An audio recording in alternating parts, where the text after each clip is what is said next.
Hello students. मैं सुधांशु स्वागत करता हूं आपका आशीष तिवारी यूट्यूब चैनल पर। आशा करता हूं कि आप सभी अच्छे होंगे।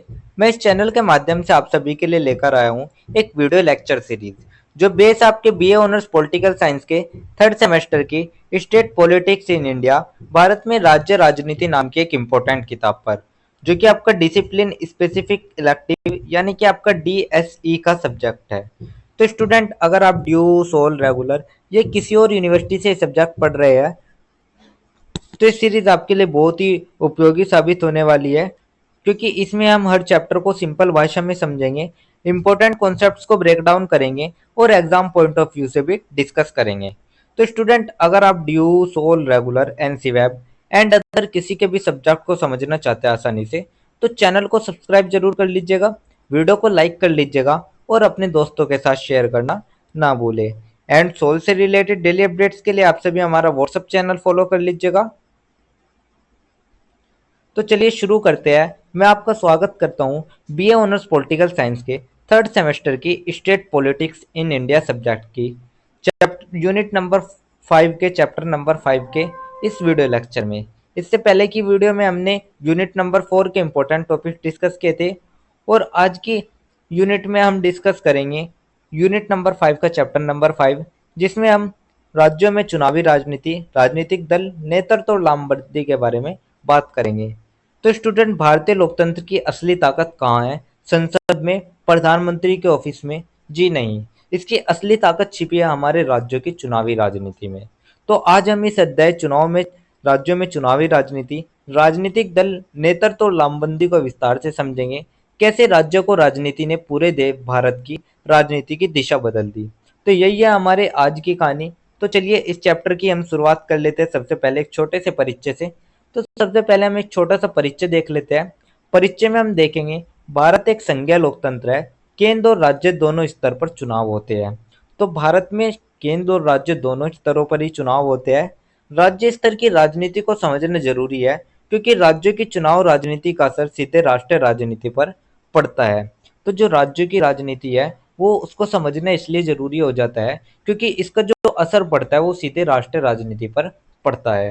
राज्यों में अलग अलग भाषा, जाति, धर्म, संस्कृति और सामाजिक संरचना होती है, इसलिए हर राज्य की चुनावी राजनीति का चरित्र भी अलग है।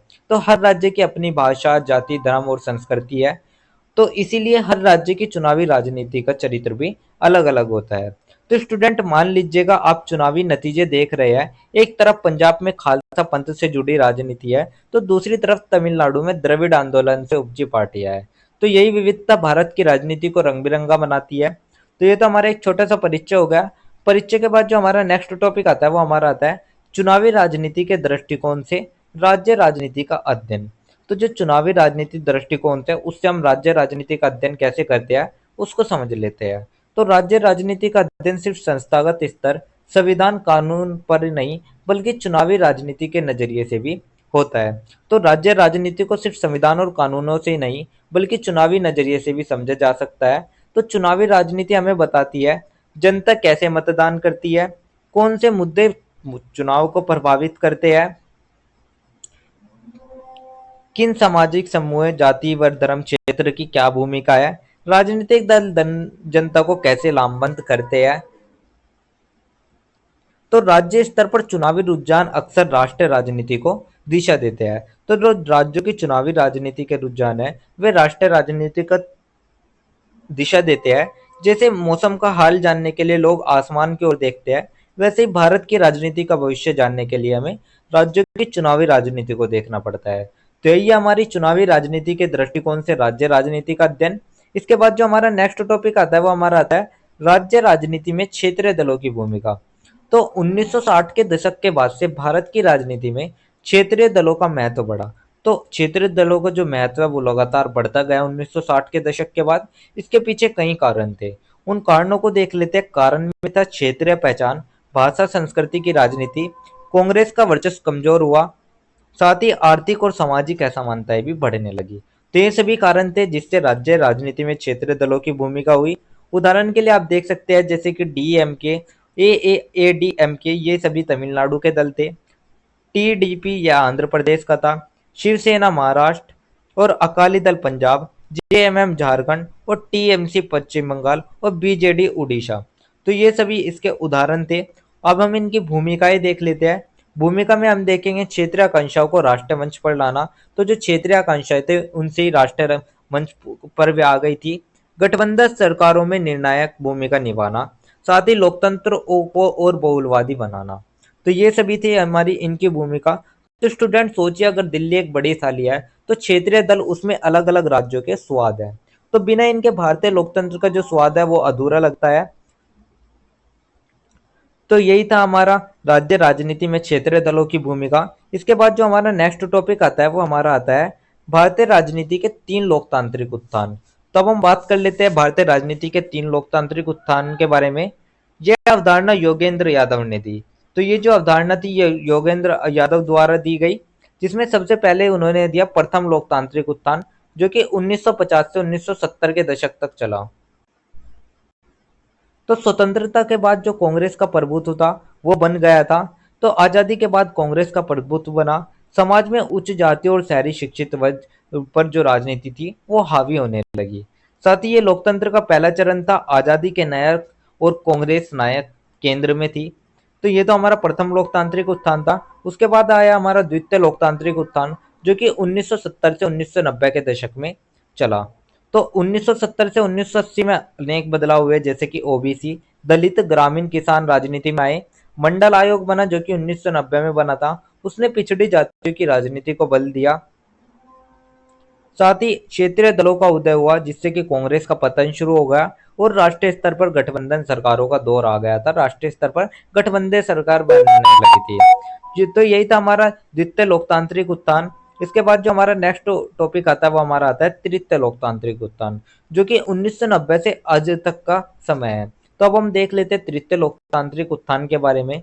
तो अब राजनीति में वंचित तबकों जैसे कि दलित, आदिवासी, महिलाएं, इन सभी का प्रवेश हो चुका है। जाति आधारित पहचान राजनीति से आगे बढ़ गई है और विकास, सुशासन, क्षेत्रीय आकांक्षाओं के मुद्दे भी वे बनने लगे हैं। भाजपा का उदय हुआ जो कि हिंदुत्व व राष्ट्रवाद की अवधारणा से हुआ। साथ ही जो क्षेत्रीय दल है और सामाजिक आंदोलन है उनका जो असर है वो भी लगातार चलता रहा। लोकतंत्र और अधिक बहुलवादी और प्रतिस्पर्धा भी हुआ। तो स्टूडेंट अगर भारतीय लोकतंत्र को एक इमारत माने तो पहला उत्थान उसकी नींव था, दूसरा उत्थान उसकी दीवारें और तीसरा उत्थान उसकी छत। यानी हर चरण ने जो लोकतंत्र है उसको और अधिक ऊंचाई दी। तो यही थे हमारे उत्थान, भारतीय राजनीति के तीन लोकतांत्रिक उत्थान। इसके बाद जो हमारा नेक्स्ट टॉपिक आता है वो हमारा एक छोटा सा निष्कर्ष आता है। तो अब हम पूरे चैप्टर का एक छोटा सा निष्कर्ष देख लेते हैं। निष्कर्ष में हम देखेंगे राज्यों की चुनावी राजनीति ने भारतीय लोकतंत्र को गहराई और विविधता प्रदान करी है। क्षेत्रीय दलों ने लोकतंत्र को और अधिक प्रातिनिधिक बनाया है। साथ ही तीन लोकतांत्रिक उत्थानों ने हमें बताया है कि भारतीय लोकतंत्र में नई सामाजिक शक्तियों का समावेश होता रहा है, किसी एक पार्टी पर ये नहीं रहा है। तो स्टूडेंट, भारतीय लोकतंत्र की खूबसूरती यही है कि यह किसी एक रंग का नहीं बल्कि इंद्रधनुष की तरह है। हर चुनाव, हर राज्य और हर दल इसमें अपना रंग भरता है और यही है भारत की असली ताकत। तो आज भारतीय लोकतंत्र केवल एक पार्टी पर आधारित नहीं बल्कि बहुस्तरीय और प्रतिस्पर्धी प्रणाली पर टिका हुआ है। तो स्टूडेंट, ये था पूरा अध्याय राज्यों में चुनावी राजनीति, राजनीतिक दल, नेतृत्व और लामबंदी।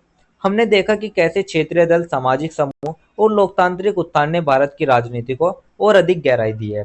तो यही था हमारा एक छोटा सा निष्कर्ष, जिसके साथ हमारे यूनिट नंबर 5 का चैप्टर नंबर 5 भी कंप्लीट होता है। साथ ही हमारी यूनिट नंबर 5 कंप्लीट होती है क्योंकि यूनिट नंबर 5 में भी हमारा एक ही चैप्टर था, चैप्टर नंबर 5, जो कि मैंने आपको बता दिया। साथ ही इसी के साथ में हमारा जो state politics in India subject का सिलेबस है वो भी कंप्लीट होता है, क्योंकि इसमें हमारे टोटल 5 यूनिट थी जो कि मैंने आपको एक एक करके बता दिया है। तो ये था आपका state politics in India subject का सिलेबस। तो अगर किसी स्टूडेंट को ये पीडीएफ या नोट्स चाहिए होंगे तो आप सभी हमारा टेलीग्राम चैनल को ज्वाइन कर लीजिएगा। वहाँ आपको ये पीडीएफ या नोट्स मिल जाएंगे। एंड अगर किसी भी स्टूडेंट का किसी भी तरह का कोई डाउट या क्वेरी होती है तो आप हमारे कमेंट सेक्शन में इंस्टा पेज को फॉलो करके भी पूछ सकते हैं। डेली अपडेट्स के लिए आप सभी हमारा व्हाट्सअप चैनल फॉलो कर लीजिएगा। और अगर आपको ये लेक्चर उपयोगी लगा तो वीडियो को लाइक करें, चैनल को सब्सक्राइब करें और अगले सब्जेक्ट के लिए तैयार रहिएगा।